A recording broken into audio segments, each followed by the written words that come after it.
Welcome, everyone.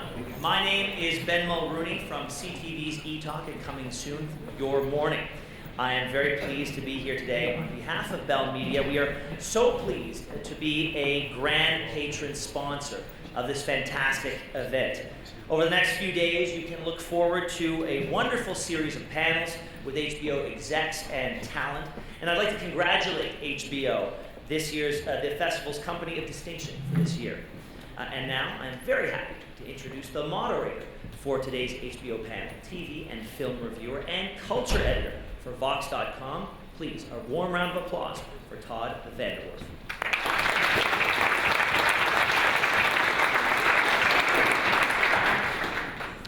We are going to be talking about The Leftovers, but first we have a quick reel from the show's second season. Yay. So when I first saw The Leftovers and I reviewed it, it really seemed to me like it had been made exactly for me. And like nobody else would understand it whatsoever. But what I have found over the past year is when I talk about the shows I love, this is one that prompts so much response from others that so many people are like, oh yeah. And it feels like that was made just for me. It's amazing how this show feels so personal and so profound and yet touches on such huge metaphysical topics. And to talk about it today, we have the show's creator, Damon Lindelof, and Carrie Coon, who plays Nora on the show. Thank you for being with us today.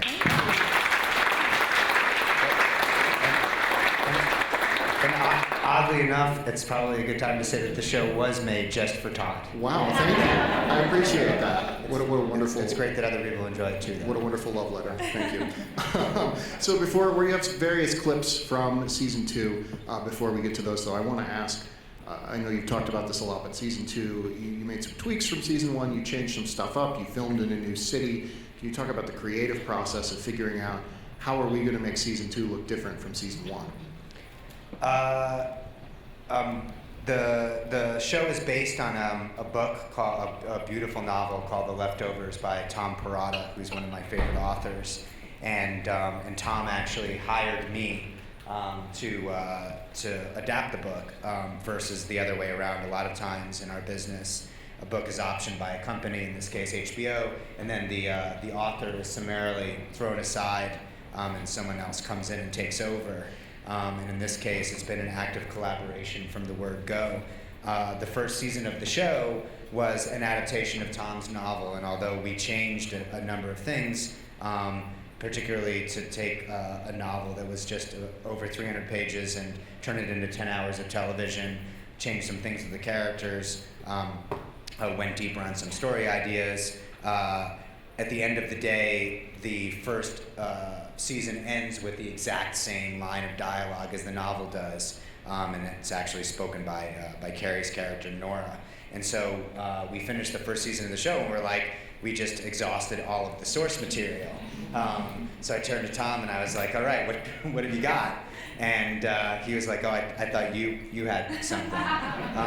Fortunately, we were surrounded by that time, a number of incredibly talented writers, and more importantly, and I'm not just saying this because Carrie is here today, but the actors who inhabited these roles took them to a different level that we had an idea, we put it on the page, but then the actors started taking these characters in places that we didn't really expect. So we started listening to what the show was telling us, and I think more than anything else, the first season of the show was really, it was hard to write, but it was also hard to watch because the characters were all kind of stunned. They were in a state of shock, and they were just sort of moving in circles. They didn't really know what to do. They didn't really know how to move forward. But at the end of the first season, it felt like the characters were starting to take an active step towards something. They wanted something. And we started saying, how can the storyline basically express that idea? And one of the things, we kind of blew up the show at the end of the first year. This town had this sort of horrifyingly disturbing cult called the Guilty Remnant that was following people around and smoking cigarettes. Justin Theroux's character, Kevin, his wife, had joined this cult, but by season's end, the townsfolk turned on the cult and basically burned down their entire cul-de-sac. So we eliminated, the chief antagonist of the first season. But more importantly, a character like Nora Durst, Carrie's character, who she can talk about a little more, she was so defined by this loss. The show, for those of you who aren't intimately familiar with it, is the basis for the show is there was this event called the sudden departure in which 2% of the world's population abruptly disappears. So 140 million people disappear in an instant, and the thinking is maybe this is the Christian rapture, except a lot of the people who disappear are assholes. So it's this idea that only the good people go to heaven is completely and totally turned on its head. And in Carrie's case, Nora's family, her husband and both her children all disappear, which is a statistical anomaly. And she's defined by this grief and in fact kind of becomes addicted to it in some ways. Or at the very least, when people stop paying it, when people don't know what happened to her, she needs to let them know. We were like, we're done writing that. We need her and the other characters on the show to kind of move away from that. What if they moved somewhere else? And so where would they go became the fundamental question of moving forward into the second season. And then we'd had this idea during the first year, what if there was one town in the United States where nobody disappeared? It would kind of be a modern day Jerusalem. It would be a holy city and people would make pilgrimages there, etc. And the people who lived in that town would be assigned some level of exceptionalism. Maybe that would be a cool place to visit just to see how we could destroy that town as well. It took us 10 episodes, but we did that too. So, but that was the thinking, however misguided, and I think it infused the show with an entirely different energy in the second season. I have questions for Carrie, who's giving one of TV's best performances, but I think you really need to see her at work before we delve into that. So we do have a clip. This is from the episode Lens. Carrie's next door neighbor, Erica, her own daughter has seemingly departed, and they're having a conversation, Nora and Erica, and things are getting tense. So let's take a look at it.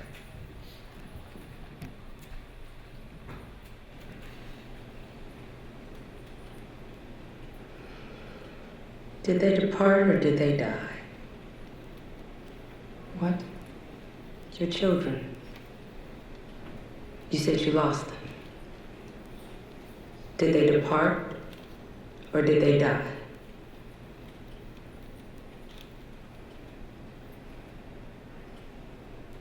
They departed. What were the last words they said to you? To the best of your recollection.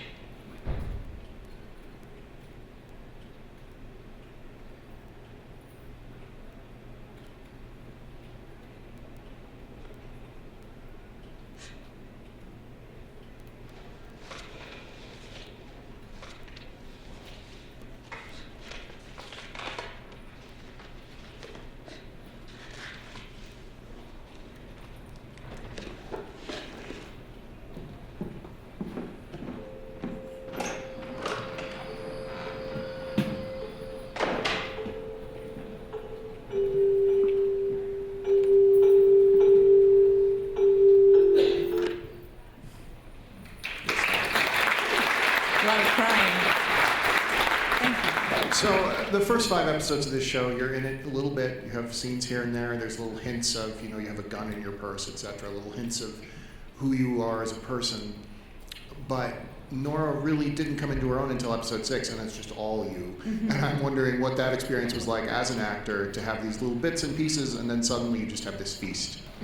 That's a great question. I had come from the theater, so The Leftovers is my first television show. I'd done some guest star spots on some pretty heinous things I had to do. But this was my first television series, and so I had actually never been on camera very long at a stretch.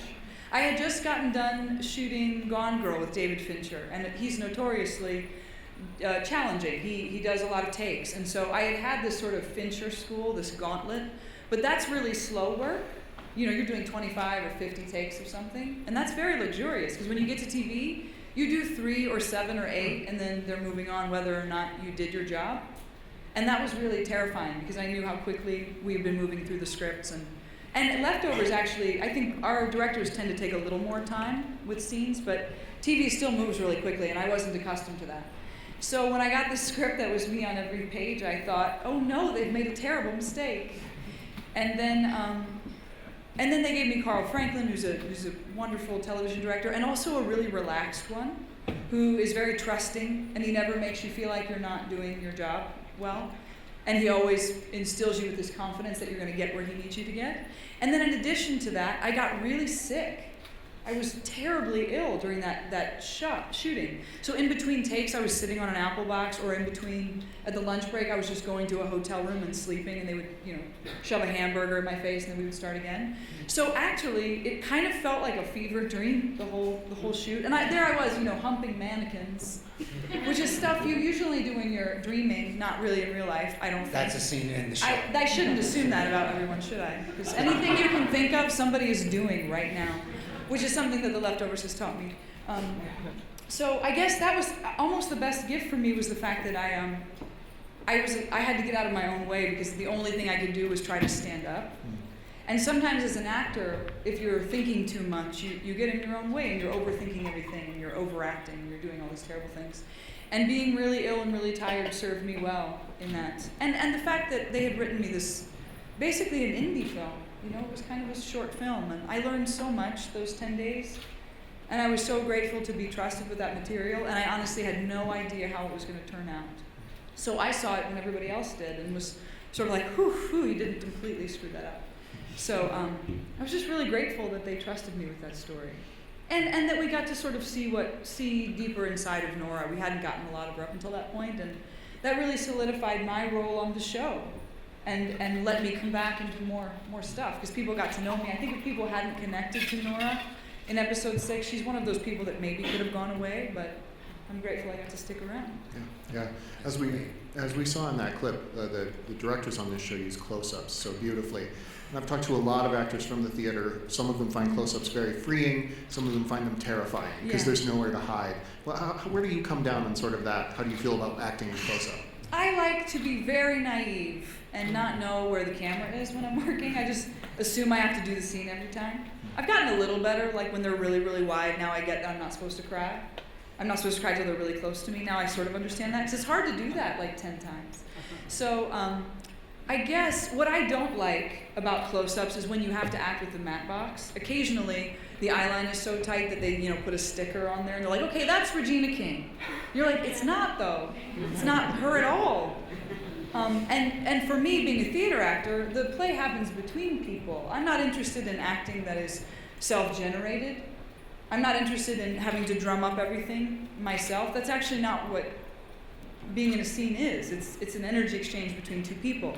So when you're asked to act with a sticker on a matte box and sort of remember what you did, I hate that. So if I can do a close-up and I can actually look in Regina King's face, which that's how we did that scene. There was never a take, I don't think, where I had to be tight to lens and not see her. And also, her energy fills the room in such a way that even if I wasn't looking at her, she was with me anyway. She's an extraordinary actor in that sense. So as long as someone's giving you energy, you can do it. But I just try to ignore it.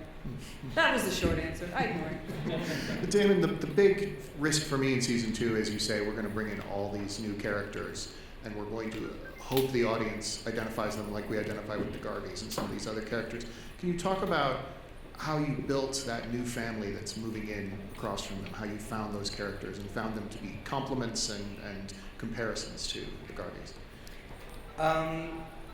One of the things that I am really drawn to as a storyteller, particularly in the television that I watch, and I watch a lot of TV, and this isn't to take anything away from movies. I think movies are great, books, I'm told they're great. But I watch a lot of television, and I really there's this new term out there that I'm sure Todd has heard just as much as I have, peak TV, which one way of looking at it is, hey, that's great, we're at the peak, isn't that what we're striving towards? And the other way of looking at it is, there's just too much. And I think it's somewhere in between, because the qualitative merits of television is there's a lot more of TV, but that means there's also a lot more great television. But the television that I really respond to is television that takes risks and does something seemingly unexpected. You say, like, it's all been done. How can anybody do anything new on television, especially with there being so much of it out there? How can anything feel new? And yet somehow you see something like Mr. Robot last summer, and I just watched it and was like, what is this? This is amazing. It makes me feel weird, and I don't know what's going to happen next, and I don't know if I like this guy. I love this guy, but I'm scared of this guy. So it just made, and then I realized they made a number of bold choices. Now, you can't take risks for risk's sake. You know, you don't just ski the Black Diamond to do it. There has to be some sort of emotional motivation behind it. And for us, I think that we just started talking about this town Miracle. It's actually named Jardin, Texas, but when nobody departs from there, it gets renamed Miracle. And the national park, there's so many people who are trying to get in. It's inundated with pilgrims. The National Park Service of the United States takes over. It becomes a national park. They call it Miracle National Park, and they run it like a national park. So you have to get a wristband in order to come in. You can only come in for a number of times. There's no hotels, so you have to kind of come in the park in the morning. There's audio tours. There's a thriving souvenir economy, etc. But then there's also religious pilgrims who really feel like there's something special about this place, or they come to be healed. So we started having all these ideas about the place, and it was like, okay, so if the Garveys come to this place and all that stuff is up and running, that's certainly the traditional way to tell a story, but what if we just drop the audience right in the middle of this place with people who already live there? Because when the Garveys come in, they're going to be looking at all this stuff like the audience is, like, oh, that's new, explain that to me, that makes no sense. But if you start with a family that already lives there, they're just basically moving through that place without any pomp and circumstance whatsoever. And that became a much more exciting way for us to tell the story, and then said, let's emotionally grasp onto this family. And then it ended up being that this family's loss, their daughter seemingly, as Todd said, disappears at the end of the first episode. It's going to be this town that was spared this loss, experiences loss for the first time, and at the end of the episode, here come the experts. So it's sort of the Garveys are now the veterans. It's sort of like we talked about it in the room. It's a bad analogy, but it's what we use. It's like Sigourney Weaver in Aliens. You know, it's like, oh, she got her ass kicked in the first movie. Maybe we should bring her along for the second one because she's actually had this experience. So the entire season was designed to be a grief-off between season 1 and season 2, and we kind of saw the end of the scene between Carrie and Regina, but that's what that was. It was two women who have both suffered tremendous loss, kind of vying to see who has it worse. And instead of throwing their arms around each other and hugging each other and saying, this is really scary what just happened, let's find consolation, they spar. And I think that unfortunately that feels like a very accessible idea, especially if you following American politics right now, what's happening in the wake of a horrific tragedy yesterday, where our presidential candidates are already duking it out over who can feel the grief more acutely.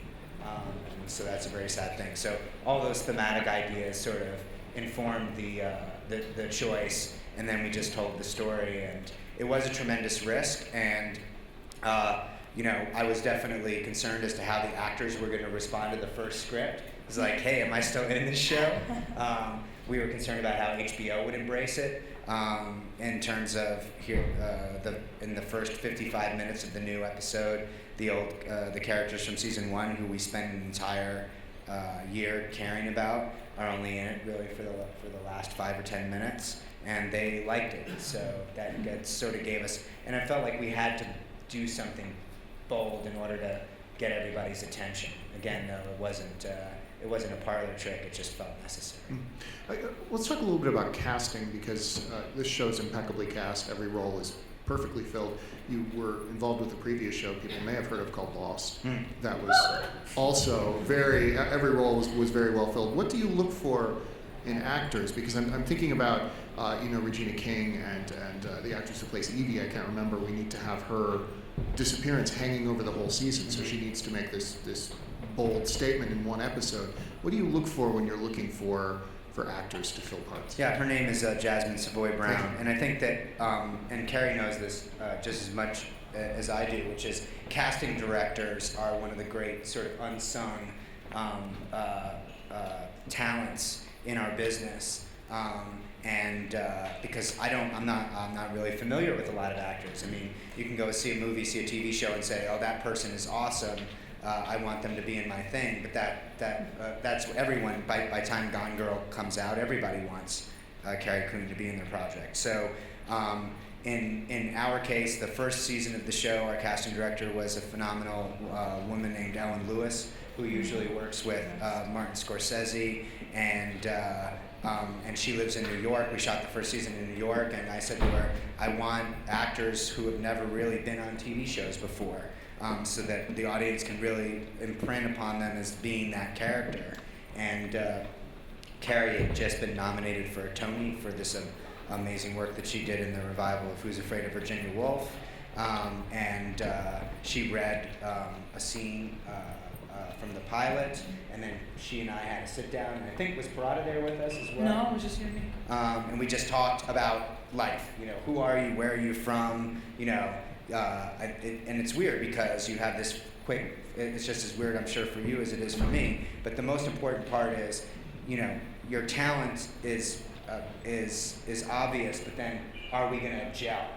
And is there going to be trust? Because for an actor, there's a tremendous amount of trust with the writers of, I'm signing on for this thing, sometimes for like 6 years. You just sign your life away, and the trust has to come from them, and then we have to trust that we're going to be inspired by the work that you do to write more. So Ellen beautifully cast the show. So many of the amazing actors from Carrie to Ann Dowd, to Justin himself, to Margaret Qualley, Chris Silka, they all were actors whose work I wasn't really familiar with. And Justin, I was more familiar with him as a writer than I was as an actor, although I was a huge fan of Mulholland Drive, David Lynch film that he'd been in, over a decade earlier. And then in the second season, Vicki Thomas became our casting director because we moved the show to Texas. So we based our casting operation out of Los Angeles, and she brought Kevin Carroll to me. He is another guy who is mostly known for stage work. Regina, I had seen on American Crime and was familiar with her work on a show called Southland. But she was I was like, we should get somebody like Regina King to play Erica Murphy. And Vicki said, do you want Regina King? I was like, well, that would be ideal. So Regina came in and had a meeting, we hit it off, and we cast her first. And then we were able to cast the rest of the family around her. Because that's the other part of this, which is, it doesn't happen in a vacuum. Once you start casting people, then you have to cast people who you feel are gonna be in rhythm with that person, or against that rhythm, a different rhythm. So you're just kind of mixing and matching. And in addition to the amazing casting directors, I'm just blessed with other producers on the show. In the second season, Tom Spezialy came on, he's amazing. Parada himself, who originated these characters, just has an incredible sense of who's great and who isn't. And of course, Mimi Leader, who is the director of the majority of the episodes, but is also a producing director midway through the first season and all the way through the second. And when the 4 or 5 of us agree on someone, then we go with them. But then there are very spirited conversations too. It functions a little bit like a jury room where you have to reach unanimous consent. No one can just roll over anyone else, and that process has worked out really well for us. Great. We have more clips, so we're going to go to the next one. This is from the end of Lens. Nora's partner, Kevin, wants to have a discussion with her when she would rather do anything but. Let's take a look at it. Yeah, she's just walked out of that scene where Regina made her cry, and she's walking directly into this one.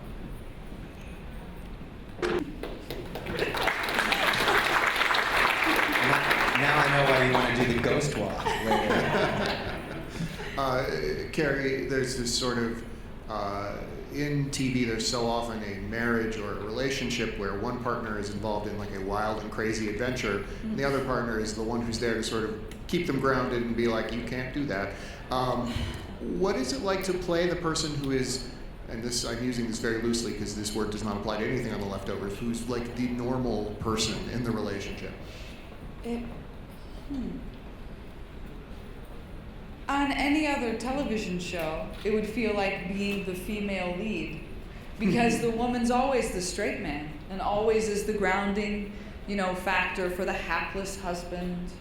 And she discovers at the end that he's not really hapless, he's actually a pretty great guy. But our show's not like that. So what I love about Nora is that, yes, she keeps Kevin grounded, but she has her own very deep issues to contend with. And so she's not able to show up always the way that, you might if it was a network show and there was going to be a happy ending. That's not to take anything away from a happy ending, but that's just not the way my show works. So I love it because the founding principle for their relationship is this kind of extreme truth-telling. They sort of recognize each other across the room. I see you over there, you're very dark, very troubled. And then they sort of put it all out on the table. And their relationship doesn't work when one of them is being inauthentic in some way. And so I love that the show always brings them back to, they can't really maintain that inauthenticity for very long. They always have a kind of comeuppance where they get back on the same page. And it feels very truthful to me. It feels like a real marriage to me in a way that I don't think TV often does. I think sometimes it feels a little neater than that. And ours is always messy, but you wake up every day and you make that commitment. And I just feel like Nora and Kevin feel like that every day they say, okay, I say yes this morning. And that feels very real. I feel as if Nora becoming a part of Kevin and Jill's life, and then they have this, they find this baby who's a tremendous performer, the baby. All 6 of them. Yeah. Which one? is kind of like forming an ensemble cast in some ways. It's this family that finds each other. And I'm wondering what that has been like, building those two experiences right alongside each other almost in some ways. Oh, that's lovely. Well, I'm deaf in my left ear because I always hold the baby in this arm, and so the baby always screams here in my ear. But it's really hard to act with a child because acting with a baby, it's a different part of your brain. The part of your brain that wants to take care of another human being is not the part of your brain that's acting in a scene. So they're always sort of at war with each other. So in some ways, I felt my struggle to create a family was very real. It just felt, the circumstances were always very real. I was like actually sweating and trying to change a diaper and getting all tangled up in my Bjorn. That wasn't acting, that was really happening. And you have to really fight those real battles on the screen when you're making a baby. But I loved that the thing we talked about, Nora not coming in with the same energy as season 1. In season 2, she comes in with a kind of lightness of being because she has a new purpose, which is taking care of this baby, taking care of this man who seems to be becoming unhinged, and then also forging a relationship with her stepdaughter. And I love the relationship between Nora and Jill because it's not the usual, stepmom's trying to win her stepdaughter's approval in some way. They actually have a pretty great relationship, and I love doing those scenes with Margaret. And that, again, felt more real to me than, my show doesn't always go to the obvious conflict. That's an obvious choice for a conflict in a show, and that's not the choice they made. And that feels, again, like a real dynamic to me. Damon, I have more questions about the metaphysics, probably tied to our next clip. But first I want to ask just briefly, that seeing wordplay in that is so brilliant and so funny almost in this really dark moment. Do you remember how that came up, the impetus for that, and how you try to use language in interesting, almost literary ways on this show? It's funny that you single that out because that was Thoreau's pitch. One of the joys of having a writer as a performer. He very rarely offers suggestions on the script. Usually the conversations are about help me understand what I'm going to do here better, because I think it's a relief for him to not have to write. But he texted me. I got a text that just said, "Hey, just read script for 6. You missed an obvious joke." And I was like, first off, the show is not a comedy. What's the obvious joke? And he said in the scene where Kevin is telling Nora that he's seen Patty, who basically committed suicide in front of Kevin, stabbed herself with a shard of glass in the neck in the preceding season. Ha ha! He's like, I should say I'm seeing someone, and it actually ended up giving Carrie this great beat to play that moment of, here he is confessing to an affair. So there's this relatable, this is anybody's, whether you're a man or a woman, whatever relationship you're in, the person that you love telling you that they're seeing someone else. I can't imagine a worse feeling. And so to play that moment of realness before it sort of moved into this "but she's dead" modality, that was really Justin's suggestion. And when it comes to the writing, again, my favorite part of this job is that television is written in a very collaborative way. In the same way that I described the casting process, that's the way that our writers' room works, and we have great diversity on a cultural, socioeconomic, gender basis in our writers' room, so people are coming from different places, but we all meet at the leftovers, and everyone has different characters that they kind of advocate for, and there's a lot of what if someone did this, or what if someone said that, and a lot of calling of bullshit. If we want a character to do something, someone will say, bullshit, that wouldn't happen, and you really have to earn it. And so I think that, the best writing on the show has really happened when I try not to control it too much, to let it breathe a little bit and let it be organic, let other people get their voices and ideas in there, and that extends to the cast as well. So your favorite line had nothing to do with me. I just built the sandbox. Well, let's take a look at our next clip. This is from the near the end of the episode, International Assassin, which was nominated for a Writers Guild Award, among also one of the best episodes of last year. This is Kevin has gone into what seems to be purgatory, is possibly a hallucination while he's laying dead, near death, I should say. And he is confronting Patty Levin in the afterlife. She's played by a small girl here. It makes sense if you watch the episode, I promise. Does it? Sounds so crazy. Yeah. Let's take a look at it. Sure. Hilarious. Heartwarming television. It's not as bad as it looks.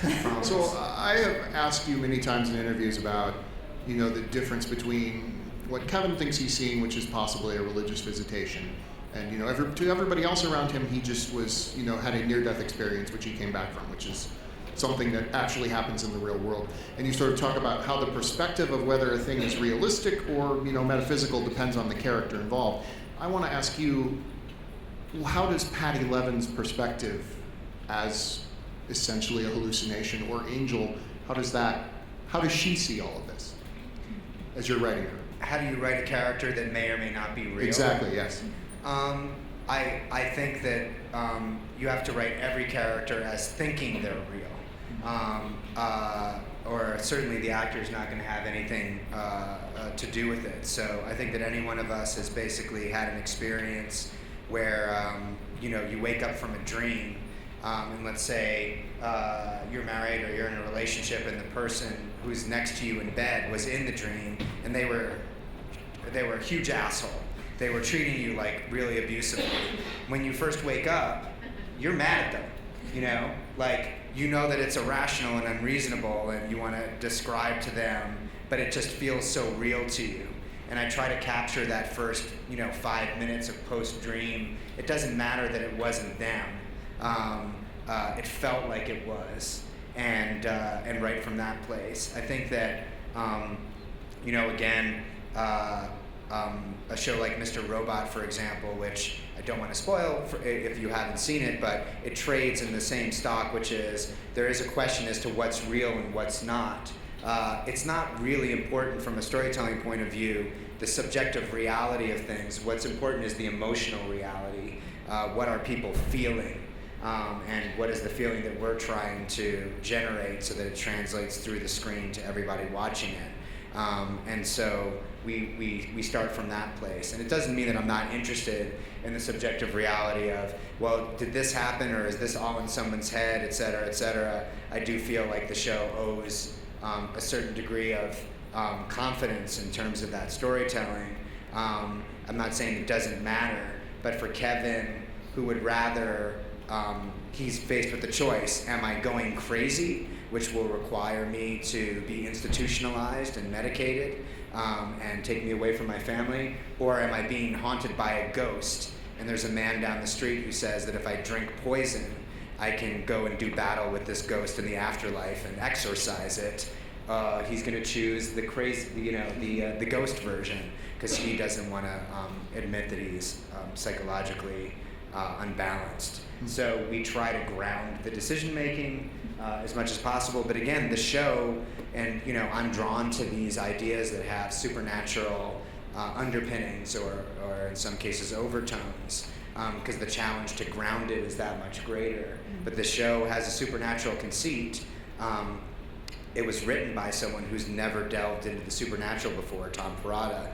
He wrote a genre book, but whenever, I'll pitch something in the room and Tom will say, "That's too weird, man."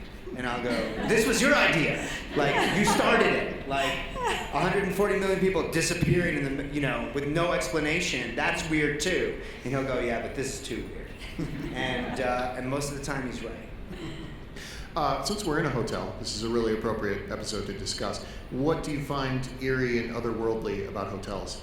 Who, me? Yes, you. I think everybody does, don't they? I mean, not this hotel in particular, but I think, The Shining is certainly a movie that imprinted on me at a very young age as being terrifying. But I think for anyone who ever travels, especially once you're an adult and you have a family, when you travel alone, the sense of just being by yourself in a hotel room, I always just need to turn on the TV for company. It's not, I just get spooked a little bit.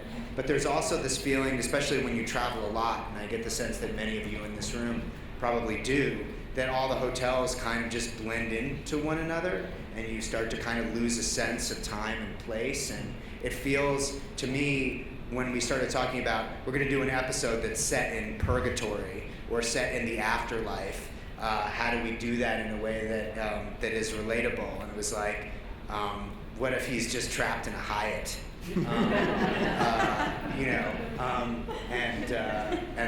It just kind of wrote itself. We have a couple more clips. The next one we're going to play is from the season finale. It is when Erica finally discovers what has actually happened to Evie. Let's take a look at it. Another hysterical.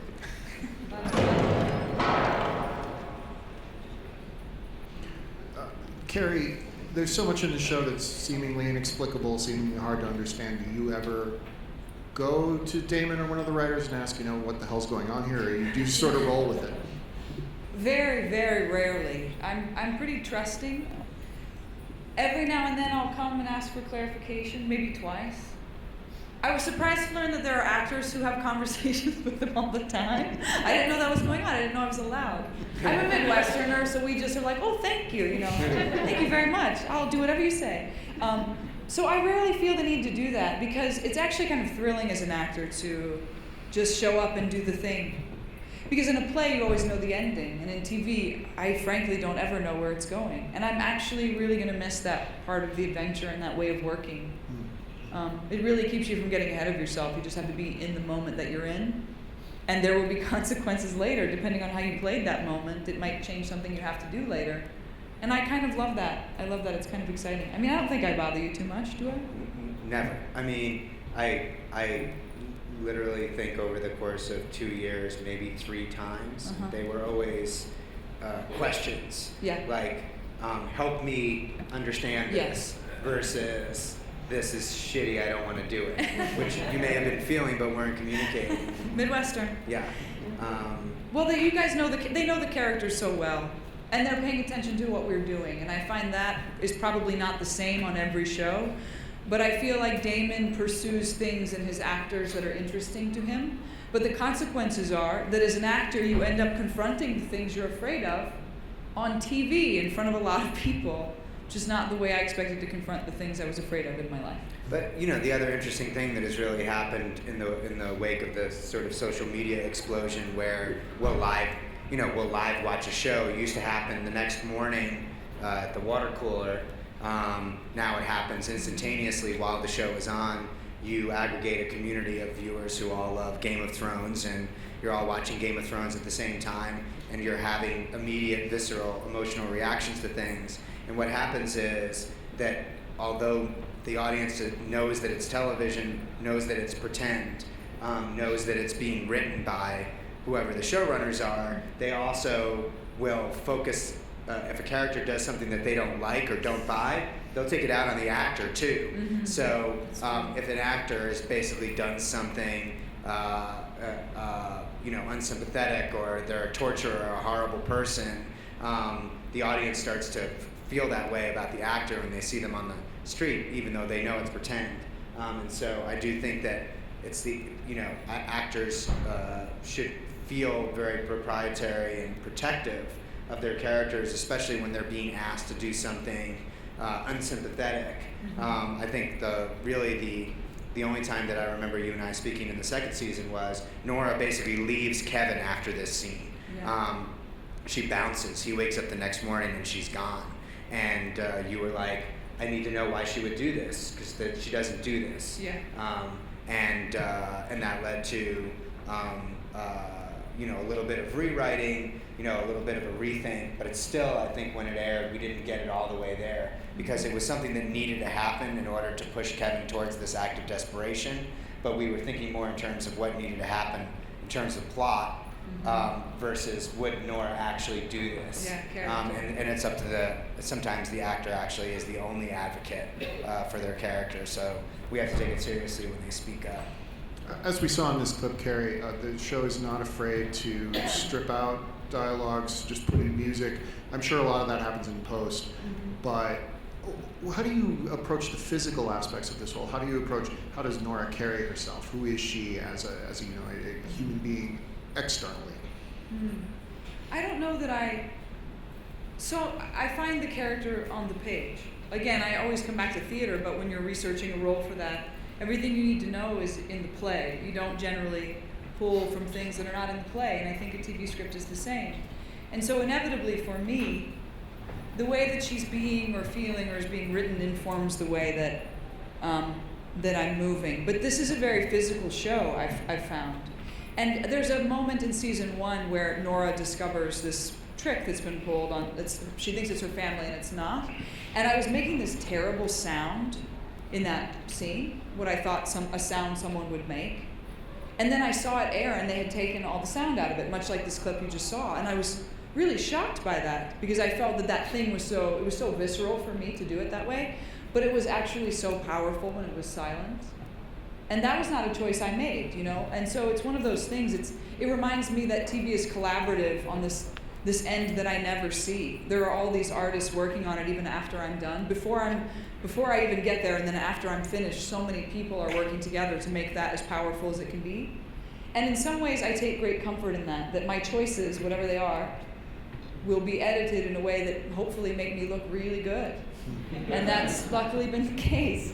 So I found that I have a lot of freedom, that I can make different physical choices, and the one that works the best will be chosen. And that was something I had to learn about TV, that you don't get anything out of doing it the same over and over again. You actually get more by offering choices. And that came late for me, that lesson.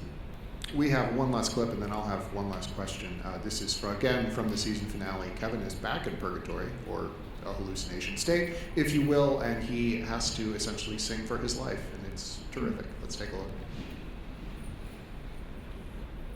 So you'll hear a lot of talk about The Leftovers being a very sad, very grief-stricken show. To me, it's one of the most hopeful shows on TV, because it says, in the wake of tragedy that we see in our own lives, in our own world all the time, we will find ways to go on. If we're left behind, we will find ways to find each other and make homes and families together again, even if they're just ad hoc families of friends. And I'm wondering what, for each of you, that notion of home, that notion of family means within the context of The Leftovers. When I read Tom's book, it had this very big idea, this very big worldwide idea. All these people disappear, but it was scaled very small. Just this one family and this family didn't lose anyone in the departure. Nora's character, who becomes prevalent throughout the novel, she lost everything, but this family lost no one, and yet they completely and totally detonated. And so I felt like the show was about loss and grief, and it happened suddenly. The older you get, the more exponentially the chances rise that you'll lose someone that you love. And I was in my late 20s, and I woke up and I had breakfast and I worked out and I went to work, and I was in the writer's room working on this show called Crossing Jordan at the time, and a PA came into the room and said, "There's a phone call for you," and I went and I answered that phone call, and my life changed forever because my father was gone. It was the last time that I'd ever spoken. I didn't realize that it could happen that suddenly. And in those moments, you feel completely and totally shaken and broken and scared and confused. And it does feel that the answer to crawling out of that hole is always your family or your friends or the people that you love who are still here and can and sort of share in that grief. But what happens when 140 million of those things happen? Phone calls happen at exactly the same time to everyone. It feels like it would be much harder. So I do feel I share your optimism. I don't. Thank you for saying that. I don't think I've ever heard anyone say it as articulately as that. But I do feel like, despite the show's reputation as being dark and depressing and sad and grief porn, I do think that it also feels authentic for anyone who's ever suffered that level of loss. Sometimes the worst part of grief is it feels like it's never going to end. It really does. That's different than depression, clinical depression, which I know people who have that, and that's a different animal entirely. But when you're really in grief, the feeling of like this person is gone forever and I'm never going to see them again, and that's not going to change. Feels like a bottomless pit, but you do come out of it, and this is how you do it. You sing your way out. Yeah. Carrie, do you have any thoughts on that? I mean, that was beautifully stated, but my father almost became a Catholic priest, and he always said to me when I was growing up, "Life will out." That was the expression he used. And I saw that happening in nature, right? Something is dead and something grows out of it. And I've always thought of that when I think of our show. I think it does feel authentic. And I feel that, in Nora's case, she has the opportunity to walk away from her life at any moment because her life disappears. And she keeps choosing not to do that. And theoretically, we could all walk away from our lives at any moment, but we don't. Probably one, because of fear, but then two is probably the people in our lives that we don't want to walk away from. And I think the show deals with that really truthfully.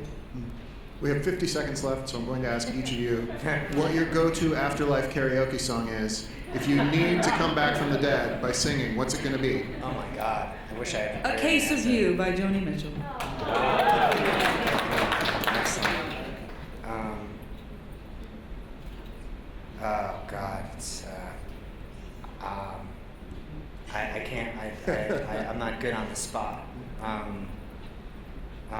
So many great choices.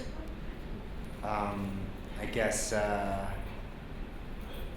something off of Abbey Road. Okay. Nice. Great. Nice. Yeah, that'd be. What about you, Tom? It's nice and slow and easy. Garth Brooks' Friends in Low Places. Oh. Seems like it might get down there. That's good. We know